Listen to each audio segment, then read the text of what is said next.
सरकार का, एनडीए सरकार के तीसरे चरण का पहला पूर्ण बजट है। इस खास प्रोग्राम में मैं आप सभी का स्वागत करता हूं। मैं अजय मिश्र, मेरे साथ अंग्रेजी में इस वार्ता को आगे बढ़ाएंगे मेरे वरिष्ठ सहयोगी मार्क पैट्रिक लेन। बहुत धन्यवाद मार्क जी। और वित्त मंत्री जी, आपका भी बहुत बहुत धन्यवाद डीडी नेटवर्क को समय देने के लिए। मेरा सबसे पहला सवाल कि अगर हम पूरे बजट को समेटने की कोशिश करें तो ऐसा लगता है कि अब की बार रोजगार ही रोजगार। तो ये जो 5 स्कीम्स जिसकी आपने शुरुआत की, एम्प्लॉयमेंट पर इतना बड़ा फोकस क्यों आपने दिया, इसके पीछे की सोच क्या है? क्योंकि आज दुनिया भर हमारे भारतीय युवा जाकर के बहुत सारे कंपनियों में अच्छे उद्योग कर रहे हैं, रोजगार उनको मिल रही है और उन पर टैलेंट के ट्रस्ट है। मतलब एम्प्लॉयर विदेश में टैलेंट देख रहा है तो पूरे दुनिया में भारतीय युवा को प्रेफर करते हैं। मगर भारत देश के अंदर उनको जितना अपॉर्चुनिटी मिलना चाहिए उतना मिलना अभी उस लेवल पर नहीं हो रहा है। इसीलिए सरकार के द्वारा हमने ये प्रोत्साहन देने के लिए 5 स्कीम के द्वारा मैं टोटल इस स्कीम का पिक्चर दे रही हूँ। 2 लाख करोड़ का हमारे 5 साल में इसके ऊपर खर्च होने वाले हैं और हम टोटली मानते हैं 4 करोड़ 4.1 करोड़ युवा इससे बेनिफिट पाएंगे। कुछ युवा फर्स्ट टाइम एम्प्लॉय के नाते, मतलब फर्स्ट टाइम जॉब के नाते उनका बेनिफिट होगा। कुछ युवा बेटर जॉब के लिए सेकंड जॉब लेंगे, उनका भी बेनिफिट होगा। इन दोनों के सर्कमस्टेंसेस, इन दोनों सिचुएशन में एम्प्लॉयर को भी हम बेनिफिट दे रहे हैं, जिससे वो लेने का कष्ट करेंगे और रखने का, उनको 2 साल कम से कम जॉब में रखने का करेंगे। तीसरी, स्किलिंग के लिए स्टेट्स के साथ जहां आईटीआई से वो स्टेट्स संभालते हैं, उन आईटीआईस में टेक्निकली पिछले मैं बोल सकती हूँ 10, 15, 20 साल से उतना जितना इन्वेस्टमेंट होना है उनका क्या बोलते हैं, टीचिंग मटेरियल्स या मशीन्स, हैंड्स ऑन ट्रेनिंग करने के लिए, इन सभी इन्वेस्टमेंट का कमी है। और पिछले मान लीजिए 20-30 इयर्स में इतना इन्वेस्टमेंट नहीं हुआ, मगर अभी डिमांड है इंडस्ट्री 4.0 का। मतलब तब अगर आप इन्वेस्ट भी किए तो अब का इंडस्ट्री का रिक्वायरमेंट अलग हो गया है। इसलिए उन आईटीआईस में ये इक्विपमेंट, इंडस्ट्री 4.0 को जो चाहिए इक्विपमेंट, वो सब खरीद कर हम रखेंगे और इसमें प्राइवेट सेक्टर का साथ ले रहे हैं। वो हमारे साथ और राज्य सरकार के साथ काम करके 10th पास करके छोड़कर बाहर आने वाले लड़कों को, लड़कियों को आईटीआई के द्वारा जहां ट्रेनिंग मिलना है, स्किलिंग होना है, जिसके बाद उनको कुछ डिप्लोमा वगैरह मिलता है, उसमें भी हम पैसा डाल करके युवाओं को अच्छा ट्रेनर्स को सैलरी दे करके उधर ट्रेनिंग का। So first time employ, second time employ, second और third time employ, fresh 10th standard skilling और फाइनली इंटर्नशिप। इंटर्नशिप के विषय में मैं गर्व से कहना चाह रही हूँ 1 करोड़ युवा डायरेक्टली उस इंटर्नशिप से बेनिफिट करेंगे, क्योंकि टॉप 500 कंपनीज के साथ भारत सरकार बात करेगी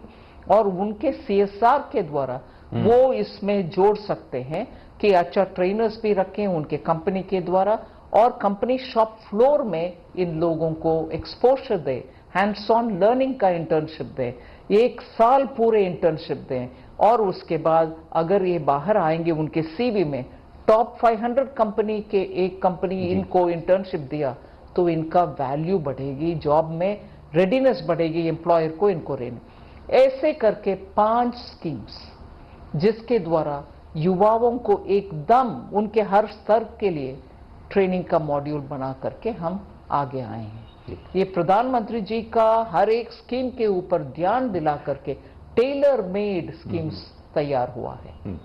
Madam Finance Minister, you've given a provision for 1.52 lakh crore rupees for the agriculture sector and 2.66 lakh crore rupees for rural development, including rural infrastructure. So effectively, how does this meet the goal of what the economic survey was looking at as making agriculture an engine for growth? See, one thing I want to dispel. When we say these kind of amounts, people don't realize these are other than what is running as schemes. Manrega, nobody mentioned in the budget. Madam Finance Minister has not mentioned Manrega. It doesn't mean that I'm going to stop Manrega to run this. They are on-demand programs which keep going, for which I've made provision.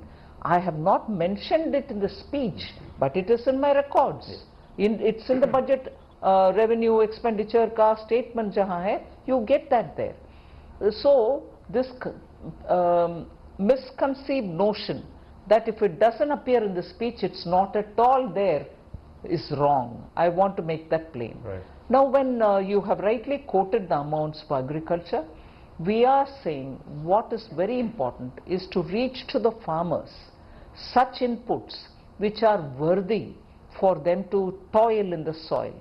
So it's one thing you give MSPs, it's one thing you give Kisan Samman Nidhi, all that will go on. Right. But Kisan today requires high quality seeds, better inputs, and for that good research with which we can. I made one announcement also in this budget, 109 varieties of seeds, both for field crops and also for horticulture. Also the climate resilient. Climate resilient seeds.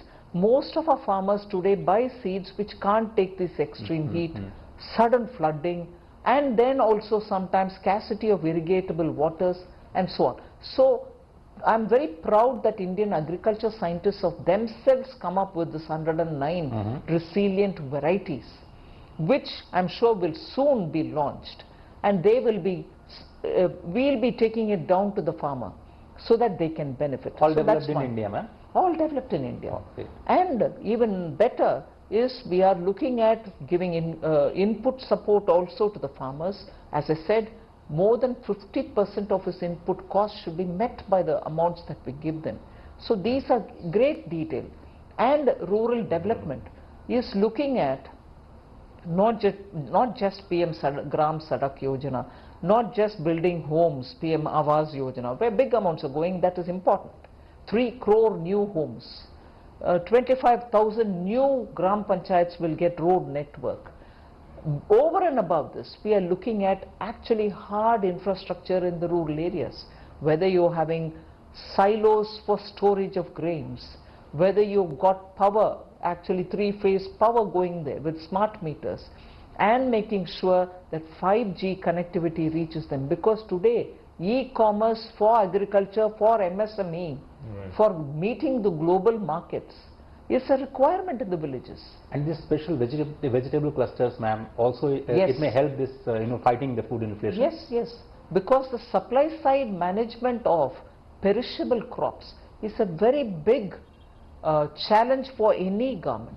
Right. We have a group of ministers which looks at the situation every 15 days and imports from some countries, from Nepal, from somewhere else, and redistributes. But if we are able to manage a perishable crops in its production, storage and redistribution better, we'll be able to control prices. You're right in pointing that out. वित्त मंत्री जी, प्रधानमंत्री मोदी ने first reaction जो DD network पर दिया उसमें आपको बधाई दी, आपकी टीम को बधाई दी, साथ ही उन्होंने कहा कि ये बेटर ग्रोथ और ब्राइट फ्यूचर के लिए दिया गया बजट है। अब जब आपने एक रोड मैप इंटरिम बजट में आपने प्रॉमिस किया था कि हम विकसित भारत का रोड मैप देंगे, आपने इस पूर्ण बजट में दिया। ये जो 9 पिलर्स आपने डिफाइन किए हैं, आपको लगता है कि ये एक विकसित भारत की नींव रखते हैं, और किस तरह से इसके पीछे का दर्शन थोड़ा सा समझाएंगे हमारे दर्शकों को प्लीज? बिल्कुल, ये 9 पर्टिकुलर आइटम्स स्पेसिफिकली हमने बोला है। आप अगर अब देखेंगे usual claims of houses, roads, ये नहीं है। In every one of them एक फ्यूचरिस्टिक ध्यान दिया गया। First point on agriculture productivity related, क्योंकि वोट ऑन अकाउंट बजट में हमने एग्रीकल्चर रिसर्च के लिए भी और अभी भी एग्रीकल्चर रिसर्च के लिए बहुत बड़ा फंड अनाउंस करी, और उसके द्वारा मॉडर्नाइज करने के लिए एग्रीकल्चर में क्रॉप पैटर्न के लिए, और ये 400 गांव में जाकर के खरीफ क्रॉप का, लैंड असेसमेंट का और फार्मर्स रजिस्ट्री में एंटर करने के लिए डीपीआई का इस्तेमाल, डीपीआई का इस्तेमाल, ये सब futuristic for modernising India's agriculture, वो एक पॉइंट है। फिर सोशल जस्टिस के साथ प्रधानमंत्री उन्नत ट्राइबल विलेज, इसमें 63,000 villages in which there are tribal bahul tribal majority villages. We are going to absolutely provide everything to make them compare with any other better managed gram panchayat. 5 crore जनजाति, हाँ, 5 करोड़ जनजाति को।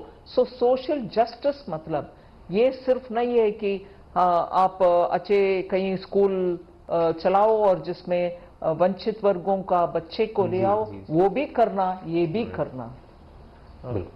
Ma'am, working women's hostel, creches, women specific skilling programs, promotion of market access for self-help groups, these are some of the things you mentioned. And you said that women's led development will see an allocation of more than 3 lakh crore rupees. Could you specify some of the, how this is going to be spent? See, actually speaking, we have been consistently maintaining that the emphasis for bringing more women to productive activities will have to be continued. And that is why in economic survey yesterday, you saw the figures that from somewhere close to 2018, 16.7% to 37, women's participation in workforce has been highlighted in the economic survey. So in the last 10 years, where we started with a simple Beti Bachao, Beti Padhao to bringing more women and incentivizing women in work and providing them, loans to uplift them. Even in this budget, we have given emphasis for land and property registration for women. So like that, at every stage when we center focus on women, it has brought in a bit of a mindset change, like the way in which in the rural areas, Drone Didi has actually not just made women to be able to operate drones, but the mindset in the village that our women can just not do our regular kitchen work, but here are they in the fields which are essentially male dominated. Only for the haranguing, monotonous physical labor, de-weeding the field, do you find women coming. But here in the villages, women are operating drone, they are able to make assessment of the crop density, they are able to use it for spraying fertilizer, chemical and so on. And if this is how villages and their mindsets are changing towards women, it gives them a prominence. So in many of that is why, if you remember last time, we had come up with a special savings scheme, Mahila Samman Bachat Nidhi. What a response we had in it. Because people realize saving in the name of women actually helps. They've come out to invest, women have themselves come out, and women themselves are saving in some other, their child or their mother's names. Right. So this government has not lost an opportunity in bringing to focus women and women's needs. Whether it is the simple sanitary pad, which Honorable PM spoke about, even from Red Fort, you can see the priority is given for women, and that's what has explained why 3 lakh crores for women and women-led. Today Anganwadis are standing out for the kind of quality work that they're doing. They can be even better improved. You're going to have early childhood education centers in those Anganwadis, because children's learning also, as much as nutrition and care is important, their learning should start there before they enter schools. All these are priorities which are executed by women. वित्त मंत्री जी, इससे पहले कि मैं नए tax regime पर आपसे सवाल करूं, एक बार फिर से शायद ये रिएटरेट करने की ज़रूरत है कि मनरेगा जैसी योजनाएं, जो हम लोग जो सबसे बड़ी स्वास्थ्य बीमा की योजना देते हैं, उस तरह की किसान सम्मान निधि, ये जो पहले से प्रोग्राम चलते आ रहे हैं वो जारी रहेंगे, क्योंकि आपने बिल्कुल उसमें जब आपने जिक्र नहीं किया तो लोगों को लग रहा है कि ये नई स्कीम का क्या हुआ, उसके बजटीय प्रावधान का क्या हुआ। तो एक बार प्लीज सबको शायद क्लैरिफाई करने की जरूरत है। मैं एब्सोल्युटली क्लैरिफाई करना चाह रही हूँ। आप समझ लीजिए 1.5 घंटा भाषण, 1 hour, today I finished it in 82 minutes, मान लीजिए 90 minutes, उस 1.5 hour स्पीच में मैं कितना विषय जोड़ सकूंगी, वो एक है। दूसरा, स्टेट्स के विषय में भी बहुत सारे स्टेट्स बोले हमारे स्टेट के ऊपर आप एक बात भी नहीं कहा। इसका मतलब ये नहीं है कि उस स्टेट में कोई पैसा नहीं जाएगा, हर स्कीम लागू है उधर भी, हर सेंट्रली स्पॉन्सर्ड स्कीम भी, हर सेंट्रल सेक्टर स्कीम भी। और इसके अलावा वर्ल्ड बैंक से, एडीबी से पैसा के साथ कुछ प्रोजेक्ट्स चल रहा, वो भी चलेगा। और घोषणा हमने पहले नहीं किए, मगर उदाहरण के लिए मैं बोल रही हूं, महाराष्ट्र में पिछले 70 इयर्स में भारत देश में इसके बारे में नहीं सोचा। ऐसे बदावन पोर्ट जो भारत देश का सबसे बड़ा पोर्ट होगा और उसका draft will be the biggest, it will draw some of the best large vessels to Indian shores.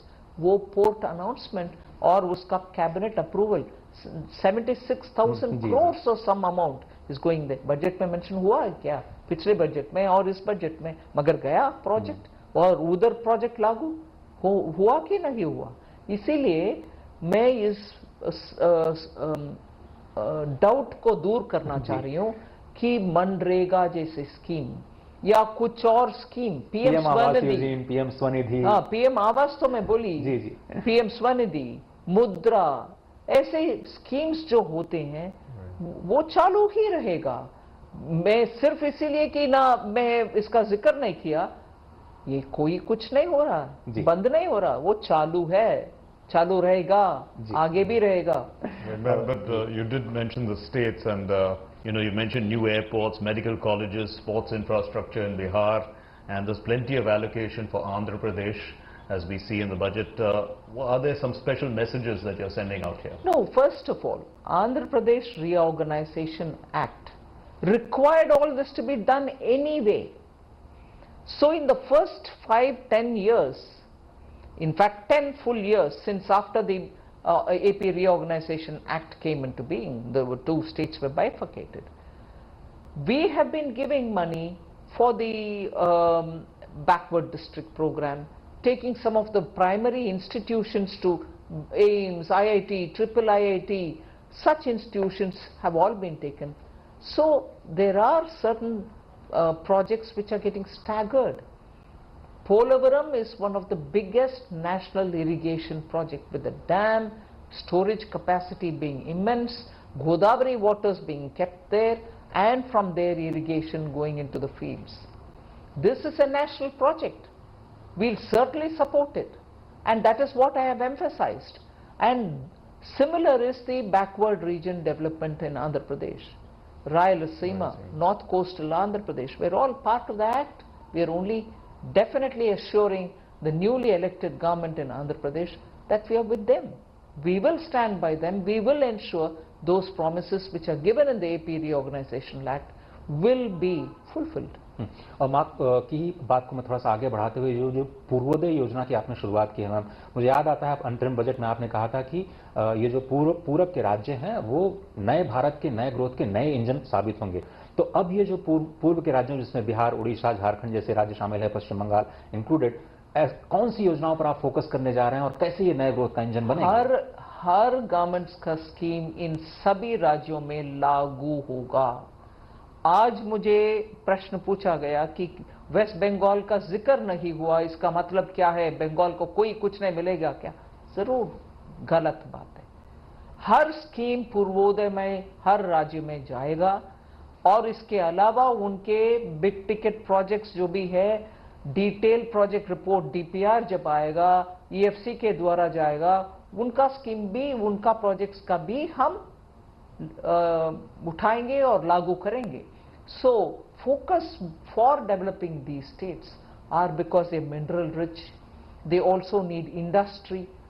Full three-phase power is not available in some of the pockets within those places. उन सब का power पहुंचाएंगे और अच्छा सड़क, अच्छा एक सी port के साथ उनको जोड़ना चाहिए क्योंकि लैंड लॉक्ड है, एक्सेप्ट बंगाल एंड उड़ीसा, वो सब लैंड लॉक स्टेट्स है, उनको हम जोड़ना चाहिए पोर्ट के साथ और इस रास्ता बनाना चाहिए अच्छा, और इस बीच में वाटर वेज का भी इंप्रूव करना है हर एस्पेक्ट में, क्योंकि विकसित भारत अचीव हम करना है तो हर राज्य का भविष्य अच्छा रहना चाहिए, उनमें अच्छा एंडोमेंट्स भी होना चाहिए, सब उधर भी करेंगे। लेकिन बिहार में आपने 47,000 करोड़ रुपए की परियोजनाओं का अनाउंसमेंट किया बजट के भाषण में, और जो बुनियादी ढांचे का निर्माण वहां पर किया जाना है, वो क्या बहुत जरूरी था बिहार के विकास के लिए, जिससे वो मुख्यधारा में शामिल हो पाए? मैं एक जरूर बिहार के विषय में बात बोलूंगी। बाढ़ में जितना नॉर्थ बिहार हर साल नुकसान फेस कर रहा है, वो मन को छूता है। Actually it makes you feel sorry हर साल कैसे। और इसको अध्ययन करेंगे तो बिहार के हाथ में नहीं है विषय, क्योंकि नदियां नेपाल से आ रहे हैं और हमारे कोशिश नेपाल सरकार के साथ बात करने के लिए बहुत सालों से है और किसी का दोष नहीं किया, मगर वो डिले भी हो रही है। मगर वो डिले के कारण मैं इतना डिटेल से नहीं पा रही हूं। जब भी वो होगा अच्छा होने दो, मगर तब तक बिहार को कुछ राहत मिलेगा कि नहीं मिलेगा। इस कारण हम इस बार कोसी मीची प्रोजेक्ट का अनाउंसमेंट किया। और इसके अलावा हम ये भी बोल रहे हैं, अगर बराजेस बनना है, सिर्फ वो पानी जो बहकर आ रहा है उसको इधर उधर इरिगेशन के लिए हम डाइवर्ट कर पाएंगे, फ्लड से जो नुकसान बिहार को हो रही है, हर साल हो रही है, उसको हम रोक पाएंगे। Ma'am, how will these e-commerce hubs that are being set up with a public-private partnership work, and how they're benefiting the MSMEs reach the international markets? That's one part. And then you also talked about these plug-and-play industrial parks, 100 of them. Could you expand on how these are all going to change the way we look at business? First of all, when you're looking at the plug-and-play, and you asked one the e-commerce for the MSMEs. We announced it for the MSMEs. Right. You look at the example of what this open network for digital commerce, ONDC, which exists, is doing. It's actually given at the cost of the government, meaning they don't have to pay any charge for it, access for MSMEs to reach the global markets. ONDC has proven a very, very powerful catalyst. Now, when you form e-commerce hubs, you're making sure, because of these digital assets that we have, and MSMEs in particular can benefit from, it's like creating a special economic zone, somewhat. You're creating it in the digital world so that these MSME can be onboarded, and for them specifically, either by sector or by some kind of a common denominator, we will be able to give them access to the overseas market. That is a facility which government will spend on, so that MSMEs don't have to invest in them, and we give them the access for it. Right. That is right. And the plug-and-play parks. This is again one of the concepts with which we are seeing that main big investment for creating such hubs don't come easily. We want industry also to participate with us. So when you set up a hub in one place, it doesn't mean the other place cannot benefit. So we want to make sure this becomes the mother center, as it were, and those centers can benefit from the endowments which are being put here, and smaller centers can benefit by attaching themselves like a spoke to the hub of the wheel. वित्त मंत्री जी, अब वो सवाल जिसका सभी लोग शायद इंतजार कर रहे होंगे, वो है टैक्स रिजीम को लेकर के। नई टैक्स रिजीम में पहले आपने 7 लाख तक कोई भी टैक्स नहीं रखा था, लेकिन अब नई टैक्स स्लैब जो आपने बनाई है, उसके पीछे का तर्क क्या है? जब आप कहते हैं कि इनकम टैक्स एक्ट की आप समीक्षा करेंगी अगले 6 महीने में, तो क्या हम डायरेक्ट टैक्स कोड की तरफ जा रहे हैं? जिस तरह से जीएसटी एक बहुत बड़ा रिफॉर्म देखा, डायरेक्ट टैक्स साइड में भी हम बड़े रिफॉर्म की ओर कदम बढ़ा रहे हैं। बिल्कुल कदम बढ़ा रहे हैं, सिंप्लीफाई करने के लिए। As it is a new tax regime, old tax regime से हटकर इसको बनाना क्यों था, आवश्यकता क्यों था? इसीलिए था कि exemptions जिनको नहीं चाहिए, वो उसी सिस्टम में रहकर फॉर्म फिलअप करके मुझे exemption नहीं चाहिए, ये नहीं चाहिए, वो नहीं चाहिए करने के बजाय ये सिस्टम में आ जाओ, रेट भी कम है, आपको कोई exemptions का आवश्यकता अगर नहीं है तो इसमें बेहतर रेट मिल रहा है। और दूसरा, जब ये स्कीम लॉन्च होने के बाद लोग ये बोले कि स्टैंडर्ड डिडक्शन कम से कम दो, हमने 50,000 तक ले आए। इस बार उस 50,000 को हम 75,000 बना दिया। जिससे लोगों के हाथ में कोई पैसा बच जाएगा। इसके अलावा रेट में भी सिंप्लीफाई किए और कम भी कर दिया, जिससे मिडिल क्लास को इनकम टैक्स में राहत मिलेगा और उनको लगेगा कि उनके लिए हम थोड़ा उनके हाथ में पैसा बचने के लिए रास्ता दिया है। ये इस बार के टैक्स रेट्स के ऊपर और स्टैंडर्ड डिडक्शन के द्वारा मिडिल क्लास के लिए राहत। जब मैं बोल रही हूं इनकम टैक्स को रिव्यू करूंगी, मकसद यही है कि एक उदाहरण ओल्ड रजीम और न्यू रजीम का मैंने दिया, बाकी सब भी है जिसको सिंप्लीफाई करना पड़ेगा। उसके लिए हम अभी काम जरूर करेंगे, जिससे इनकम टैक्स एक्ट मतलब इतना बड़ा किताब उसको पढ़ने देख लो, ये करो, ये सिंपल फॉर्म के साथ आप टैक्स भर सकते हैं और इसका फॉलो भी सिंपल होना चाहिए। और जैसे ऑलरेडी हम प्री फिल्ड फॉर्म्स देते हैं लोग को, बहुत सारे लोग बोलते हैं मेरा फिक्स्ड डिपॉजिट उधर था, मुझे जानकारी नहीं था, आप फिर प्री फिल्ड में। ऐसे सिंप्लीफिकेशन करने के लिए टेक्नोलॉजी को हम उपयोग करते हुए रेट को भी कम करते हुए राहत देना चाहते हैं। Madam Finance Minister, the changes that you've announced for customs duties, to what extent does it, how does it keep us away from the China conundrum? No, first of all, if you look at the selection of items for which I have given a basic custom duty reduction or somewhere elimination of duties, they are the essential inputs for labor intensive manufacturing. So gems and jewelry, gold or diamonds, raw diamonds, or leather related, shrimp related, they are all sectors. Textile. These are sectors where you have intensive labor employed. When you bring raw material for cheap, their expansion plans, their plans to export whatever they produce will all go through a positive change, and because of that, therefore, employment will also improve. That is the primary and, in fact, I can say only condition on which the basic customs duties were reduced. उसकी वजह से शायद आज सोने और चांदी की कीमतों में भी काफ़ी गिरावट आई है, 5% तक की गिरावट है, वो भी शायद बहुत सारे लोगों को खुशी दे रहा होगा। लेकिन अब मैं सवाल पे आना चाहता हूं जो वित्तीय अनुशासन का, जो आपने 4.9% का फिस्कल डेफिसिट अचीव किया है, ये तो बहुत सारे लोगों के लिए आश्चर्य है, क्योंकि 5.1 आपने अभी 3 महीने पहले फरवरी में ही वायदा किया था। ऐसा क्या हो गया कि आप 4.9 पे पहुंचे, और कैसे आपको लगता है कि आप 4.5, 4.1 का जो ग्लाइडिंग पाथ है उसको आप अचीव कर पाएंगे? वित्तीय अनुशासन पर आपका क्या रुख रहा है इस बजट को लेकर? मैं जरूर इसका श्रेय माननीय प्रधानमंत्री जी को देना चाहती हूँ। जितना वो खर्च करने के लिए बोलते हैं वंचित लोगों को, पिछड़े हुए रीजन्स के लिए, उतना ही, और इंफ्रास्ट्रक्चर के लिए इस बार 11,11,111 करोड़ पब्लिक एक्सपेंडिचर के लिए, ऑन कैपिटल एक्सपेंडिचर के लिए अलॉट किए। जितना उसमें ध्यान देते हैं उतना ही वंचित लोगों को, गरीब के लिए, ट्राइबल के लिए, घर बनाने के लिए, उनका गांवों को सुधार करने के लिए खर्च भी करते हैं।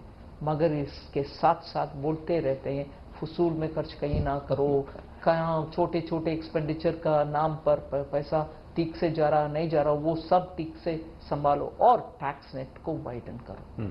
ये सब, और टैक्स में जो लूप होल्स है जिसके वजह से जो टैक्स फाइल करना है, ऑनेस्ट टैक्स पेयर्स बहुत सारे हैं, उनके लिए मैं धन्यवाद करती हूँ, मगर जहां इवेशन होता है उसको प्लग करने के लिए भी बार बार याद दिलाते हैं। उसके कारण हमारे रेवेन्यू आज बोल सकते हैं आप इवेशन कम, ये नहीं है कि पूरे हटा गया, इवेशन आज भी कहीं हो रहा होगा, मगर we are very careful on that. As a result हमारी फिस्कल मैनेजमेंट अच्छा चल रही है, उसके वजह से जहां 5.1 बोला गया, आज हम कॉन्फिडेंटली 4.9 बोल रहे हैं। Right, ma'am. And your overall tax proposals, you talk about a revenue foregone of about 7,000 crore rupees. So is this a shortfall, or do you hope to make this up because of we're having growth, tax GDP ratio is going to improve and things like that? Yes, because the way in which we have decided to spend money in building capacities, in making sure there are more efficiencies brought, productivity increase, and making sure youth get trained properly to get into good quality jobs. All this will generate economic activity which will give me that comfort to make up for that revenue foregone, which net out, I read it out today, Right. that 7,000, 8,000 crores we hope, because of the ways in which we are bringing in factors for productivity gains, Right. will help us.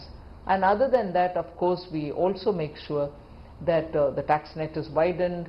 Non-tax revenues are also a source of a bit of a revenue coming in because of the dividends that you get from different public sector undertaking whose valuations have all gone up now. Ma'am, you talk about also more efficient factors of production, land, labor, capital, and entrepreneurship. What kind of reforms can we see in land? I did mention About four. land? Yes, about Okay. land I did Right. say land in the rural areas, land in urban areas.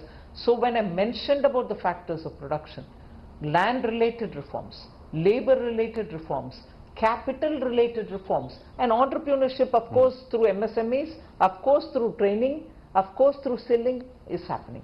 So for land, what kind of reforms? Cadastral maps, digitization, and making sure land records are maintained in digital formation, stamp duty reduction, working with the states for that, all that is happening on that. And similarly for labor, they have been beautifully, completely, exhaustively mentioned in the speech itself.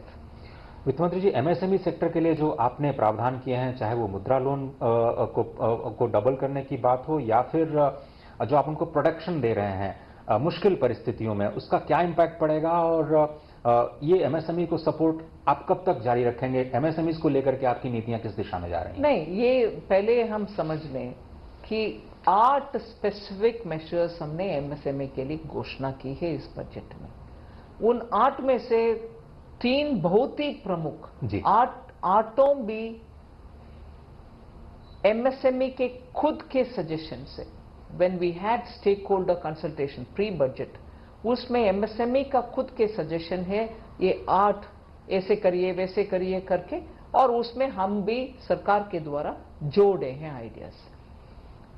MSME के लिए बहुत ही दुखदायक विषय है कि 90 days अगर उनके service नहीं होता एनपीए हो जाते हैं, मगर इस बीच में स्ट्रेस्ड लेवल में जब रहते हैं उनका कोई सोल्यूशन मिलता नहीं है, जबकि बैंक्स नॉर्मली उनको वर्किंग कैपिटल ही देते हैं। वो ये नहीं देते हैं जैसे बड़ा कंपनीज को देते हैं, प्लांट एंड मशीनरी खरीदने के लिए, कुछ इक्विपमेंट खरीदने के लिए पैसा नहीं देते। सो इस बार जहां हम एक सोल्यूशन देना था कि एनपीए 90 डेज होना नहीं है, 45 डेज से अगर दिक्कत है, स्ट्रेस है, उनको कुछ पैसा दो, उसके लिए एक फंड भी ओपन किया, गारंटी का सिस्टम भी दिया, बैंक के द्वारा वो चालू होगा। मगर दूसरे ओर हम ये भी उनको दे रहे हैं कि सिर्फ वर्किंग कैपिटल नहीं, हम गारंटी आपको देंगे, आप कोई कोलैटरल या थर्ड पार्टी गारंटी ले आने के लिए आवश्यकता नहीं है। आपको अगर कुछ इक्विपमेंट खरीदना है, प्लांट कुछ खरीदना है, मशीन खरीदना है, आपको लोन मिलेगा। सो आप देख लीजिए, 2 प्रॉब्लम्स हमारी घोषणा के कारण एड्रेस हो रही है जो क्रिटिकल है एमएसएमई। और तीसरा, सिर्फ बैंक जो एसएमई बिजनेस को समझते नहीं है वो लोन दे रहे हैं, उनको बहुत बहस करना पड़ रहा है उनसे, नहीं नहीं मेरा बिजनेस ऐसा चलता है, my turnover cycle is like this. हम इसलिए सिडबी को ही जाकर के हर एमएसएमई क्लस्टर में घोषित हुए क्लस्टर में आप ही प्रेजेंट हो जाओ और डायरेक्टली एमएसएमई को लोन दो, जिससे एमएसएमई बिजनेस समझने वाले small industry development bank of India सीधा उनसे डील करें। ये भी घोषणा में आया है। सो एमएसएमई के लिए मुझे लगता है कि एकदम अच्छा सा 8 useful suggestions have come out and we put money also for it. और आपने अगर मैं इसी में सप्लीमेंट्री दूं, आपने मुद्रा लोन को बढ़ा दिया, स्टार्टअप्स को प्रमोट करने के लिए आपने एंजल टैक्स को एबॉलिश कर दिया, शायद उस पर बहुत आपको पॉजिटिव रिएक्शंस मिल रहे होंगे। और साथ ही साथ स्पेस सेक्टर के लिए 1000 करोड़ रुपए का नया फंड बनाने की आपने घोषणा की है। तो ये सब कुछ स्वरोजगार को बढ़ावा देने के लिए बिल्कुल प्रोत्साहन स्वरोजगार के लिए इन सब के द्वारा मिलेगा। और जब स्वरोजगार स्पेस सेक्टर में, स्टार्टअप में बात करते हैं, स्वरोजगार तक ही सीमित नहीं है। एक व्यक्ति जिनके पास आइडिया है, इनोवेशन है, वो इस प्रोत्साहन के कारण और एंजल टैक्स अबॉलिश करने के कारण जो फंडिंग उनको मिलेगा, उससे वो एक व्यक्ति आगे बढ़ने के पीछे 10 लोग उनके एम्प्लॉय भी होंगे। So there is an effect which this one person can have. Ma'am, I know you've answered this question in Hindi right at the start about employment and really about first-time employees who are getting into the formal sector. There's the scheme that you give 1 month wage for 15,000 rupees. 15,000 rupees. And also there's the other for the internships. Could you, I mean, young people are wanting to know how they have to avail this. Actually, just for information, I will tell you, all these details are put out in the website, Right. in all detail, and the documents which go along with my budget speech in the annexure have each scheme detailed out. So I'll be putting it out also in the next few days so that more people get to know it. So today, for instance, scheme 1 which you talked Yes. about, which in my budget speech I've called scheme A, a fresh first-time employee, if recruited by somebody, that employee may be recruited for any salary, 50,000, 40,000, 30,000 or 1 lakh. But up to 1 lakh, if you recruit a new fresh employee, I from the government will give 15,000 rupees as his 1 month wage, which will be spread between in 3 installments. So that will be given. In this also the employer also receives, because he will register him as a EPFO employee. This is one scheme, and here the employee and the employer get incentive, but this is a first time employee. The second scheme looks at employees, also first time and also for somebody else who can get into the job. For him also we give both for the employer and employee allowances. But in this, if the employer doesn't retain him for 2 years and removes him within a year, let's say, every incentive given to the employer will have to be refunded or paid back. So we are making sure that under each scheme there are more and more new people coming in, fresh appointments happening. Companies will be incentivized to grow. Suppose you are already running a company with 100, if you can scale up and get another 50 more, you get the incentive. Right. So there are 2 of these schemes, and then the skilling through ITI, a 4th one through the internship in top 500 companies. Yeah, and that's so the one. That's the one. A little more clarity, because a lot of youngsters will be hoping to get yes. the internship. I'll put it out right. in the next few days, the details of each one, and I'm sure in the Parliament I'll get the opportunity also to describe each one of them in all its detail. We mean very seriously to implement all of them. वित्त मंत्री जी, पिछले 3 सालों की अगर हम growth rate की बात करें तो औसतन हम 8% की दर से बढ़े हैं। पिछले साल तो आश्चर्यजनक रूप से 8.2% का ग्रोथ रेट देश को मिला है। इकोनॉमिक सर्वे में कहा गया है कि अगर हम लंबे समय तक 7% की दर से विकास करना चाहते हैं तो सेंट्रल गवर्नमेंट, स्टेट गवर्नमेंट और निजी क्षेत्र तीनों को एक साथ आना होगा, निवेश करना होगा और एक साथ कदमताल करना होगा। आपको लगता है कि बजट में जो आपने प्रोविजंस किए हैं और कितना ग्रोथ रेट आप टारगेट कर रही हैं in the short term to medium term to get the private sector and state governments along? Normally मैं ग्रोथ नंबर्स के ऊपर बहुत चर्चा नहीं करती हूं, इसलिए कि कदम हम उठा रहे हैं जिससे एक्टिविटी जनरेट होगा। इस बार एम्प्लॉयमेंट और स्किलिंग के ऊपर बहुत आगे आ रहे हैं। इसका मतलब ये नहीं है कि कैपिटल एक्सपेंडिचर जो हमने घोषणा की इंटरिम बजट में उसको हम भूल जाएंगे, नहीं। वो कैपिटल एक्सपेंडिचर 11 लाख करोड़ और उसमें 1.50 लाख स्टेट्स के लिए भी दे रहे, इंटरेस्ट फ्री 50 ईयर के लिए। इन सब के द्वारा हम ये एक्सपेक्ट करेंगे कि इकोनॉमी में एक्टिविटी बढ़ेगी और उसके कारण पर्टिकुलरली इंफ्रास्ट्रक्चर के मल्टीप्लायर बहुत एक्चुअली हाई होता है, 2.48 to 3 तक होता है। रेवेन्यू का आज मैं हाथ में पैसा डालूं उससे हमें 1 रुपये से कम ही मिलता है मल्टीप्लायर। मल्टीप्लायर अच्छा रहने के कारण ही पिछले 3 साल में हम ग्रोथ इतना अचीव कर पाए। हम उसमें स्ट्रांगली बिलीव करते हैं, इसीलिए अभी भी इंफ्रास्ट्रक्चर के ऊपर खर्च करना चाहते हैं, इसके अलावा training and youth. Right. Ma'am, you've talked about developing a taxonomy for climate finance and enhancing the availability of capital for climate adaptation and mitigation. What is this taxonomy? Taxonomy is when you start classifying different kinds of, it is an expression used for various other things which are developing. Okay. So what is classified in, let us say, climate related matters? How do you tax certain things? How you not tax? Tax meaning not in taxonomy. Taxonomy is what kind of items come into certain kind of green energy, right, which don't come under green. How will you calculate the count, emission counts, and on the basis of emission, how do you bring the carbon market to efficiently function? Those are not clear yet for India itself. Right. So we need to have enough work done through, let's say, domain experts to understand what is the classification we need under each one of them. How do we monetize? How do we calculate what kind of emissions happen? And how do we actually trade on these? You know, carbon trading and other things, right, will depend on the classification that we have. वित्त मंत्री जी, अंतिम that we don't have now, we'll need to have.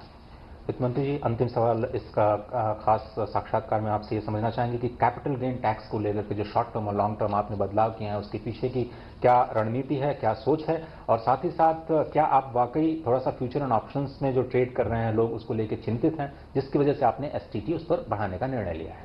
नहीं, पहले विषय ये है कि इसको मैं स्पष्ट करना चाहती हूँ और मैं ऑफिस जा करके इसके ऊपर जरूर सीबीडीटी के द्वारा थोड़ा व्याख्या, मतलब एक्सप्लेनेशन देने के लिए भी बोलूंगी.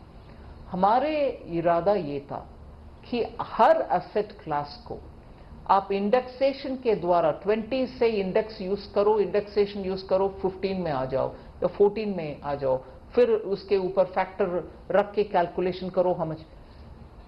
हमने सेवरल यूज केसेस को अध्ययन करने के बाद 13.5 से कम किसी को अब तक यूज केसेस में कोई एसेट क्लास में मिलना है. इसीलिए धैर्य करके 12.5 विदाउट टैक्सेशन रखा, जिससे किसी का रेट ज्यादा नहीं होता है, except for that you know for 10% it has become 12.5. Intention revenue generation नहीं, सिंप्लीफिकेशन. इससे पैसा कमाने के लिए नहीं कर रहे हैं, हम सिर्फ सुविधाजनक वे में सब एसेट क्लास को हम टैक्स कलेक्शन करने के लिए और एसएससी को सुविधा देने के लिए, अरे ये लिस्टेड है तो ऐसे, अनलिस्टेड है तो ऐसे, गोल्ड है तो ऐसे, लैंड है तो, वो कंफ्यूजन ना होना, सबके लिए एक ही जैसे करने के लिए ही हमने ये किया. सो इसमें कंफ्यूजन किसी का मन में नहीं होना चाहिए. इंटेंशन रेवेन्यू अगर रेस करने का था तो मैं और ज्यादा रेट डाल देते, मगर we have only come with 12.5 which is actually lower than what they paid earlier. So simplification of the process is my intent. Ma'am, चलते चलते ये 7वां बजट ऐतिहासिक, आपने लगातार रिकॉर्ड बनाया, 7वां बजट पेश करने का, पूर्ण बजट, और आगे जाते हुए जो बजट की रूपरेखा है, इकोनॉमी की रूपरेखा है, आप किस तरह से दिशा देखती हैं, और ये बजट विकसित भारत की बुनियाद रखने में कितना बड़ा मील का पत्थर साबित होगा आपके साथ? मैं मानती हूं, जैसे राष्ट्रपति महोदया ने उनके भाषण में कहा कि ये इस बजट के द्वारा जो आने वाले विकसित भारत के लिए फ्यूचरिस्टिक विजन के साथ बजट आएगा, यही हम कोशिश किए हैं इस बजट में. और फ्यूचरिस्टिक जब मैं बोल रही हूं, टेक्नोलॉजी को ले आना, इंडस्ट्री 4.0 के लिए हमारे यूथ को ट्रेनिंग एंड स्किलिंग देना, ये सब सिर्फ हमारे नए जॉब नहीं है इसीलिए कुछ ऐसे नहीं है. तैयार कर रही हो यूथ को, ऐसे तैयार करो कि इंडस्ट्री जॉब रेडी होंगे वो ऐसे. इसीलिए हर इश्यू में हमने फ्यूचरिस्टिक अप्रोच ही लिया और उसके कारण हमारे प्रायोरिटी इंडिया में क्रूज ले आए. ये कोई रिच वालों के लिए नहीं, पैसा वालों का, अमीर के लिए नहीं. उससे कितना हमारी रोजगार बढ़ेगी. इससे कितने टूरिस्ट आएंगे जी। और उस टूरिस्ट आने के कारण हमारे हर एक केंद्र में होटल्स बनेंगे, उसमें काम करने वाले बढ़ेंगे और उसके साथ साथ टूरिज्म के साथ साथ कितने लोग का अपॉर्चुनिटीज, हैंडीक्राफ्ट सेल करना, हमारे सेंटर्स को विजिट करना, ये सब हर एक में जोड़ा एम्प्लॉयमेंट पॉसिबिलिटी को। मैं मानती हूँ इस बजट के द्वारा आने वाले बजट्स में भी होगा, मगर इसमें एक शुरुआत हमने की है कि विकसित भारत के लिए जैसे पूर्वोदय जी, उसका इतना प्रावधान देना, इतना प्रामुख्यता देना, ये सब looking towards making every region of this country rise.